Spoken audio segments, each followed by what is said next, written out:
ସକାଳୁ ସକାଳୁ ଉଠି ମୁଁ ଆଉ ମୋ ଭଉଣୀ ମନ୍ଦିର ଯାଇଥିଲୁ। ଇଏ ହେଉଛି ଅମରେଶ୍ୱର ଶିବ ମନ୍ଦିର।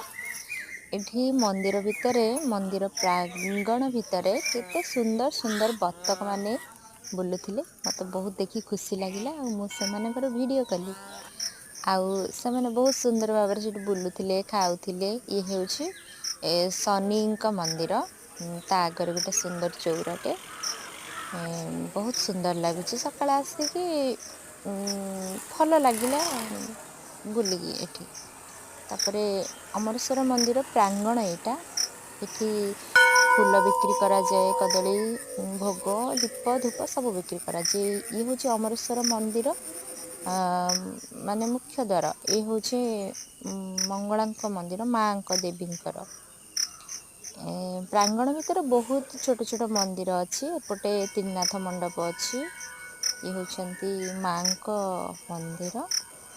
ଏଠି ଗୋଟେ ସୁନ୍ଦର କଦମ୍ବ ଗଛଟେ ଅଛି, ବହୁତ ସୁନ୍ଦର କଦମ୍ବ ଗଛ ଏଠି। ପ୍ରାଙ୍ଗଣଟା ବହୁତ ବଡ଼। ଛୋଟବେଳେ ଆମେ ଗଲାବେଳେ ଇଏ ଅଲଗା ପ୍ରକାର ଥିଲା, ଏବେ ପରିବର୍ତ୍ତନ ହେଇଯାଇଛି। ପୁଣି ସେ ବତକମାନେ ଖେଳୁଛନ୍ତି। ଇଏ ହେଉଛନ୍ତି ଗଣେଶଙ୍କ ମନ୍ଦିର ବେଢ଼ା ମଧ୍ୟରେ ଅଛି। ଆଉ ଏପଟେ ତ୍ରିନାଥ ମଣ୍ଡପ। ଏଠି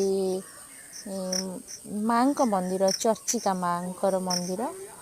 ଏଠି ସବୁ ଦୀପ ଧୂପ ଫୁଲ ଭୋଗରାଗ ସବୁ ବିକ୍ରି କରାଯାଏ।